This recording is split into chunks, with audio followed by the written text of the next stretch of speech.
You should return to a safer place, Miss Teasdale.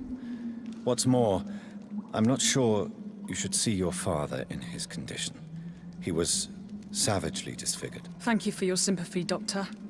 But I recently learnt to stare horror in the face.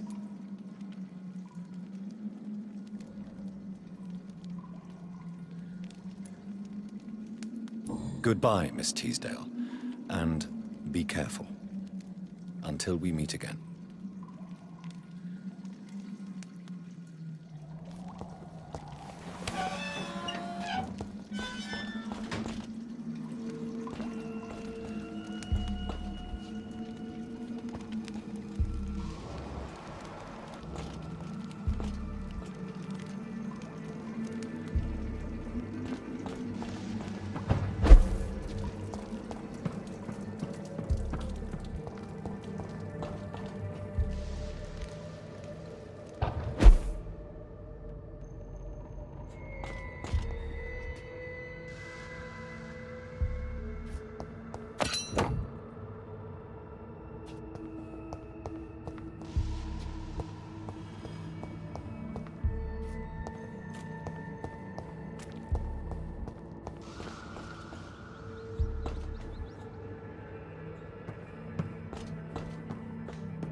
have this thirst for blood.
Good evening, Miss Price. I'm Dr. Reed. Do you remember me? Dr. Reed? Yes, of course. You are the doctor who healed me and my mum. Good evening, Dr. Reed. Good to see you too, Carol. Are you all right? Oh, yes. I did not hurt myself recently. I know how to take care of myself now. I'm almost a grown-up. Why are you awake at night, Carol? I am helping my mother in her shop. It's not easy, but I'm a grown-up now. I'm sure your mother is grateful for your help. I do the best I can. But I'm so clumsy sometimes. I drop things. I injure myself. It's a good thing my mother has the patience of an angel. Why is work not easy? Is something or someone bothering you? Oh no, most people are gentle with me.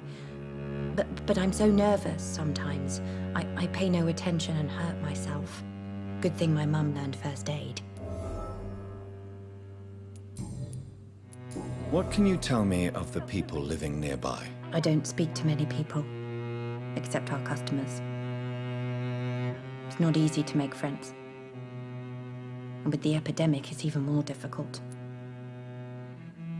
What can you tell me about the epidemic? Some of our regular customers have left London. Some others only send their housemaids now. Everybody fears the contagion. I've even seen men with weapons. Have you no friends at all? No. Mr. Nithicut used to pass by and was always nice to me. Does he not come by anymore? No. Mum said he was weird. Always reciting poetry about a girl he'd met in Whitechapel. I wonder who this camellia may be.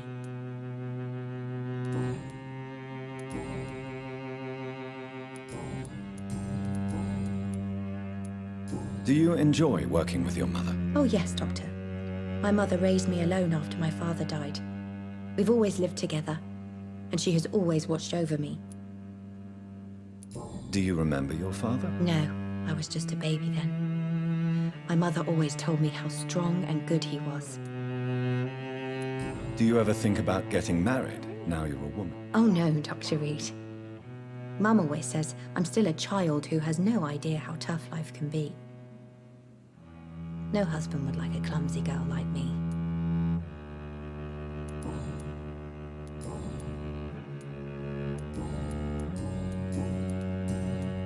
Goodbye, Carol. I hope you can stay alive. I am sorry, I can't help you, sir. Perhaps you should talk with someone else instead.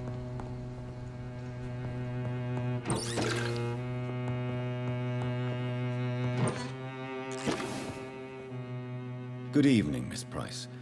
How are you tonight? Dr. Reed! I didn't know you had returned from the war. I had a new doctor when you left, but he's not as kind as you. Always glad to see a former patient in good condition. It's been a long time. Too long indeed.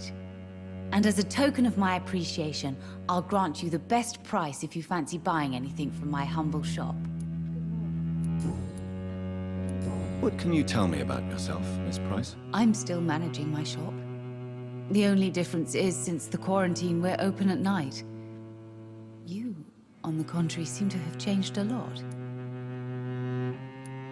Really? Have I changed that much? It must have been the war and the night shifts since my return. Don't get me wrong, Dr. Reed, you're still handsome. Just maybe a little bit wiser, more serious. It suits you well. Tell me more about yourself. No new fiancé? I remember you were hoping to get remarried. I'm sure you must have a few suitors. Who would marry an old bat like myself with a grown daughter and a little business? As you know, I only fancy handsome men like yourself.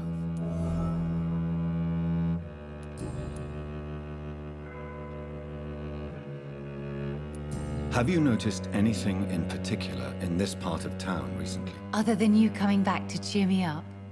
Nothing at all, Dr. Reed. Carol's gratitude is exemplary. She seems determined never to leave you. I'm taking care of my daughter as well as I can. It's not always easy, but she's the best gift life gave me. But she'll probably leave you someday to live her own life. Will that be difficult for you? Why would she leave?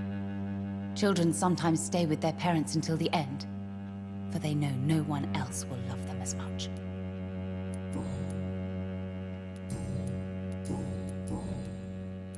Does your daughter still worry you, Miss Price? I remember you were often concerned about her health when she was younger. Have you not seen Carol since you returned? She's almost a young woman now, but she'll always remain my sweet little baby. So you're less afraid? Some things never change. Carol is still too clumsy for her own good. Sometimes her innocence puts her in real danger.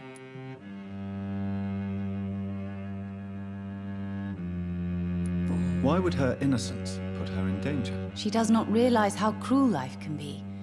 Maybe I was a bad mother to protect her too much. My poor dear Carol.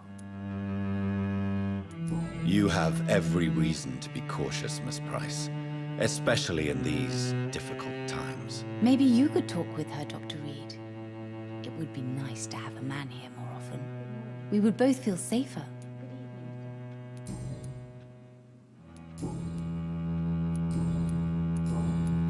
May I look at your goods, Miss Price? It's always a pleasure to have you here, Dr. Reed. Take all the time you need.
I hope you can stay a little longer this time. It's locked.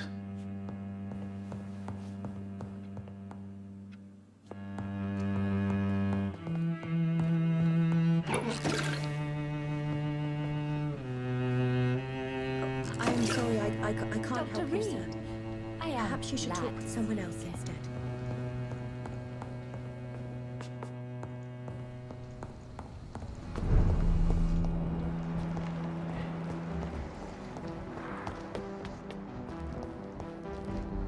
Good evening, sir. May I ask you what you're doing here at this late hour? I'm conducting an investigation about the epidemic in this part of town. And who are you, sir? I'm Dr. Jonathan Reed from the Pembroke Hospital. May I ask who you are and why all the questions? I'm Detective Inspector Charles Albright from Scotland Yard. And I don't find your answers convincing. What is a Pembroke doctor doing in the West End at this time of night?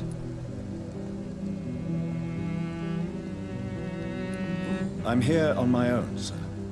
I have no official appointment, other than my desire to save lives. Then we have the same objective, sir.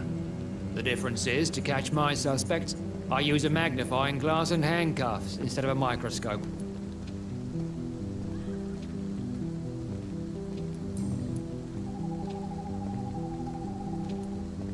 What can you tell me about this district? I'm the one asking questions, especially when there's a killer on the loose. What killer? I'm not going to discuss that with the civilians, sir. Haven't I told you about the investigation I'm conducting? Perhaps I could help you. All right, without giving you too much information, I'll tell you this. I'm convinced there is a homicidal maniac on the loose, using the epidemic to disguise his kills. And what about the epidemic? We both know the situation is critical, don't we, Doctor? Colleagues of mine die almost every day. Why are you investigating at night? Criminals rarely act in daylight, you know. But since you are also a night worker, have you noticed anything strange which requires police attention?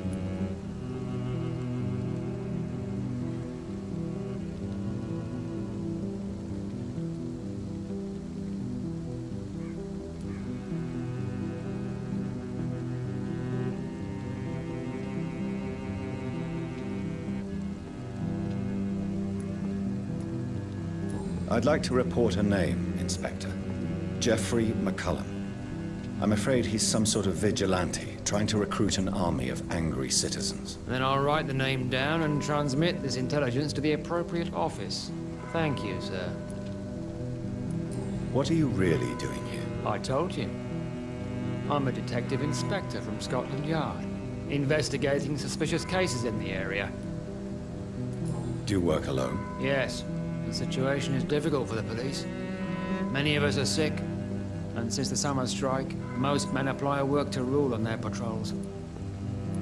What about the situation in the East End? Why are there no police there to protect the civilians? I know, it's a shame, but we just don't have enough men to cover the entire city.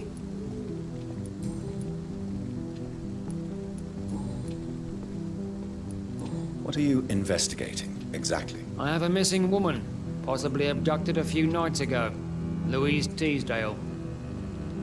It seems you already found my other missing person, Mr. Tadao Kimura. Tell me about Louise Teasdale. She's a waitress. Her father reported her missing. We don't have enough men to search for her, sadly. Do you have any idea where she could be? No, but I feel she's been abducted. She went to a pub a few nights ago and vanished. I thought about the sewers, but I'm not equipped for such an investigation.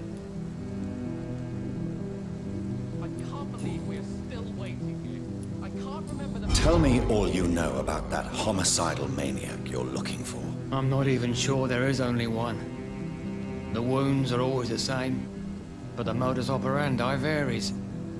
Sometimes violent and brutal, sometimes precise and swift. How could different killers inflict the same wounds? That's my main problem. If my theory is correct, maybe we're facing a group of individuals sharing the same violent tendencies. Perhaps a sadist cult.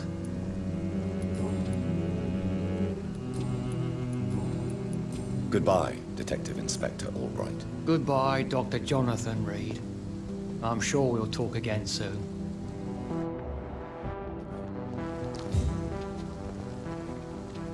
Good evening, sir. I'm Dr. Reed. Can I be of assistance? Dr. Reed? Dr. Reed? Is there anything wrong? No, it's just... Your name sounds familiar. And your face. Have we met before? I think I would remember. So I suppose the answer is no. That's odd. I'm certain I've already heard of you. My name is Pericles Baker. Does that mean anything to you? I'm afraid not, sir. But it's a pleasure to meet you anyway. The pleasure is mine, I guess. I only wish I could remember when it was that we met. Tell me about yourself, Mr. Baker. What are you doing out here in the middle of the night? We are waiting. Waiting for someone. And why are you waiting for this person? Because we need to leave this city. As soon as possible. Why do you want to leave the city? I'm not really sure. Can you tell me anything about this district? as you like asking questions so much, would you allow me to ask you one first? Please, be my guest. Do you like this city? I know we are not living in the most peaceful of times, but I have learned to appreciate London's complexity. Yes, me too. This city tests us.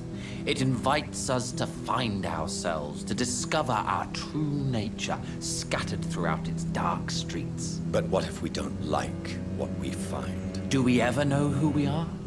I wonder sometimes. Or maybe it is the journey to find out who we are that changes us. And what do you do, sir? For a living, that is. I stopped working when I decided to leave. When I realized what I wanted. Wanted something this city can't provide. But what were you doing before you took this decision? Does it really matter anymore? Considering the past seems so pointless to me. I have lived in this city all my life. And now I think it's over. Tell me more about why you want to leave London, then. I just don't belong here anymore. I had to convince my brother to leave London because I know we need to find another life out of the city.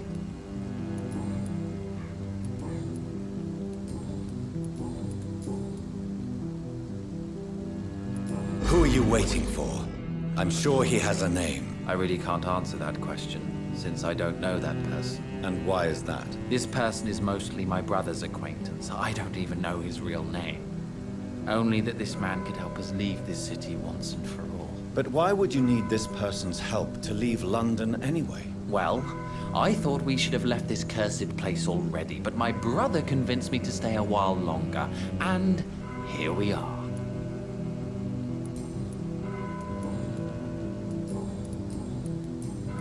Goodbye, Mr. Baker.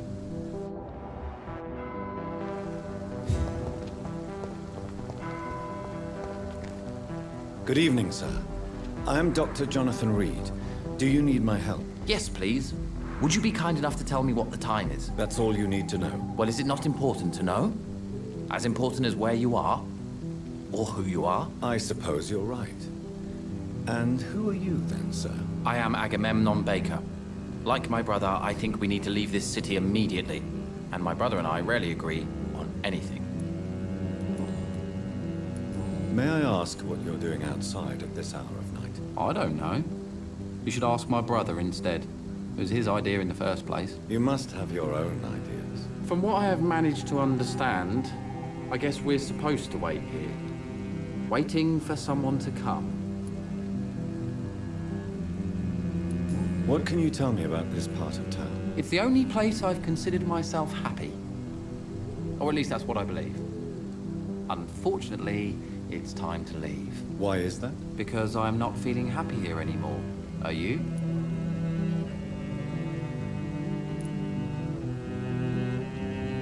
No, I'm not. Good for you. It's a good thing to have a clear idea of where you stand concerning crucial questions. Don't you think? May I ask why you've not gone already, if you're so exasperated by this long wait?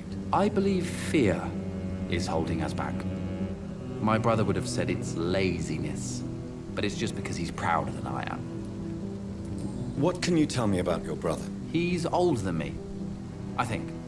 But the important thing is that I really hope I'll die before him. Grief would just kill me, you know? Is that all? Pericles is very attached to this city, and without my insistence, he would never leave this place. We don't often agree on anything, you see?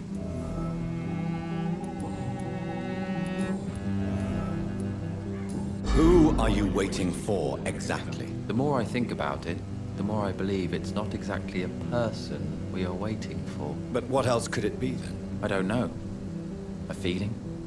An event? An impulse? How can I tell? Something that would allow us to leave this trap. I'm afraid I'm not following you. What kind of trap are you talking about? Have you ever felt like life trapped you in a role that does not fit you? That you are not in your place? That sort of trap. Trap? And you think leaving London will free you? At least it will give us the chance to be free. That's more than our present situation. Hope, Doctor. Hope is what truly drives mankind.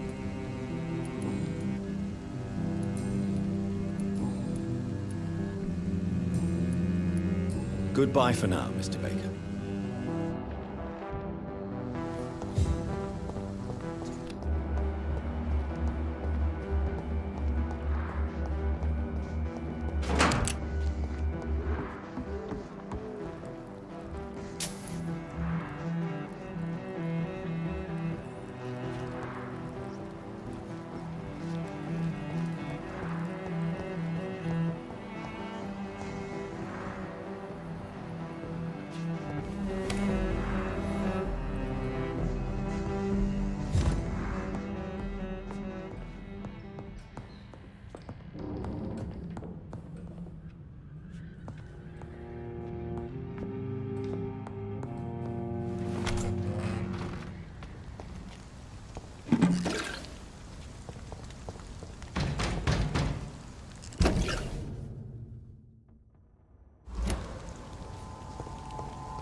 Ain't safe here for a gent. Over there!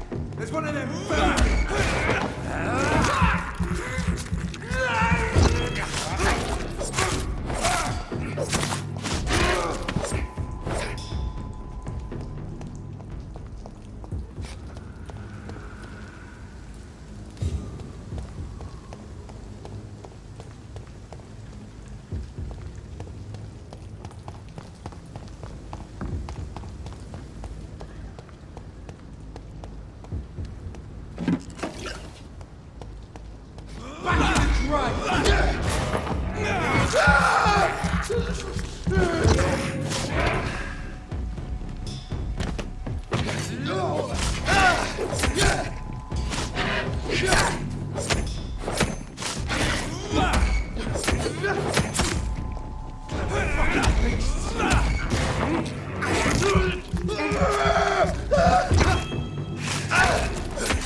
Dark, the whispers of a sun, so many signs to interpret.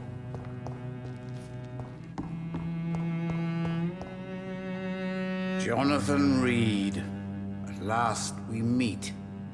The cards warned me you would visit tonight. I beg your pardon, sir. Do I know you? Of course you do. Our mutual friend, Dr. Swansea, can't speak highly enough of you. My name is Usher. Usher Talltree. You are the leader of the Brotherhood, are you not? Primate of the Brotherhood of St. Paul's Stole, to be precise. I'm really glad we met tonight. I love it when the cards tell me a truth. The cards told you to expect me. Yes, they tell me everything. They told me that you struggle hard not to take too many lives.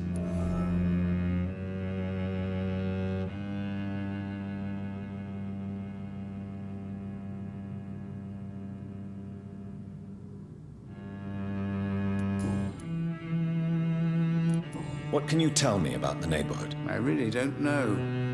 I don't often go outside. And when I do, it's usually to quite distant destinations. So you see nothing in the stars for me? You're a poor fortune teller, then? Oh, I can tell you many things, but they will only concern you, not the city. For example, I know that you offered your sister the final rest she asked for.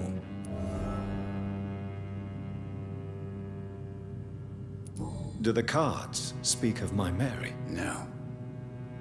It's the burning aura of guilt that precedes you everywhere you go. Read my fortune, then. You have been chosen, Jonathan.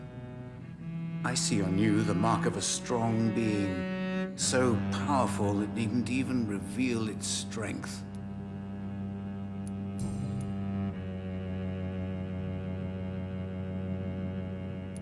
Can you read the cards for me? Are you sure you want to know what they will reveal? Yes, I am. It will cost you 150 shillings.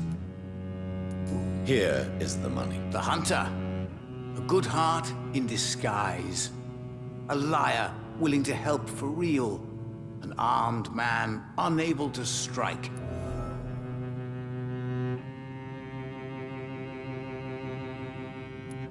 Tell me about yourself. What do you do here, besides turning cards in the middle of the night? I'm for most a charlatan. For a few, I'm a vampire.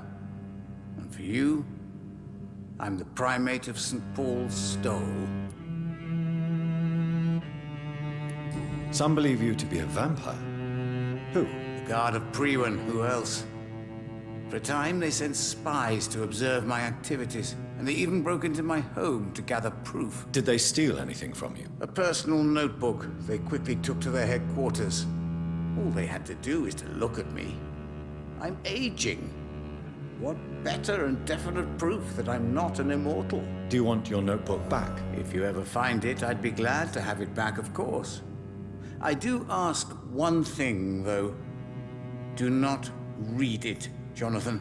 Some secrets are not meant to be revealed, even to immortals.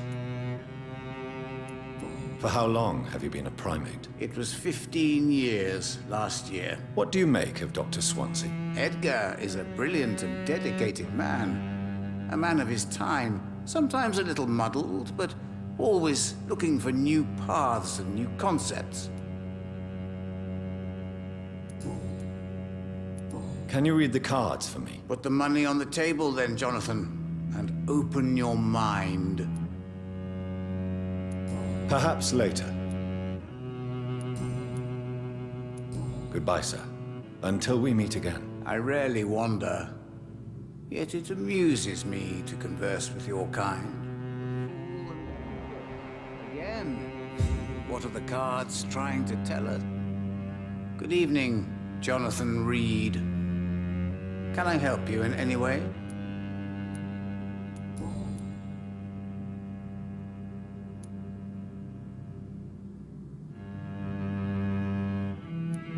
How did you learn about Mary?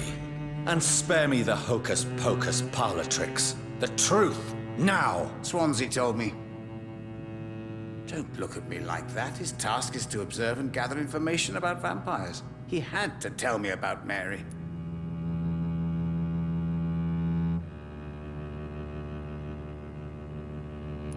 Mary did not deserve her fate. She had already suffered enough during her life. And yet the pain and the suffering went on after her death. Suffering is part of the immortal condition. Some prefer to lose their minds rather than face the simple truth. Pain will never stop. How do you measure the amount of blood on my hands? I told you. The cards always tell the truth. Well, most of the time. Is it possible to tell me my future? A vampire's fate is much more delicate to read, Doctor. But I can try. All right. Let me hear it. The walls of your prison have already been raised, Jonathan. But you will freely accept to be locked inside, full of hope for a better day. I would rather not know. May I ask you about the Brotherhood? Of course. But I must warn you that there are some subjects we consider taboo, in spite of our fondness and acceptance of your kind. I know there is no love lost between the Guard of Priwen and the Brotherhood. What caused this rift? It was 1801. The Brotherhood was stronger then, a strength that made them hungry for ever greater power. An argument divided them, and the wound never healed. What was the nature of the disagreement? The problem was that both sides considered themselves the legitimate heirs of the original Brotherhood. We divide up the books, the relics, not always fairly or with consideration. Who founded the Brotherhood? That's precisely the kind of question I cannot answer. It is delicate and may reveal some of our secret traditions. So you're not just a club of academics and scholars? Once upon a time, very long ago, the Brotherhood did more than simply study the vampires. They took actions to eliminate the more ferocious and corrupted. How do you measure the amount of blood on my hands? I told you. The cards always tell the truth. Well, most of the time. Is it possible to tell me my future? A vampire's fate is much more delicate to read, Doctor. But I can try.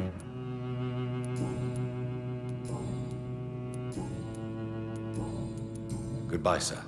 Until we meet again. I rarely wander, yet it amuses me to converse with your kind. Cards never lie. Never easy to read.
It's locked, all right.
I had almost forgotten I applied for a position at Pembroke. It was so long ago.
There has been a fight here.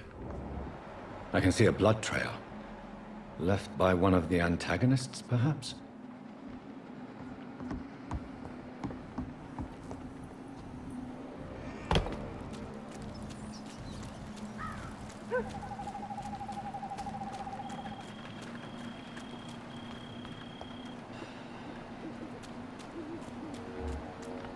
You London vampires are so weak!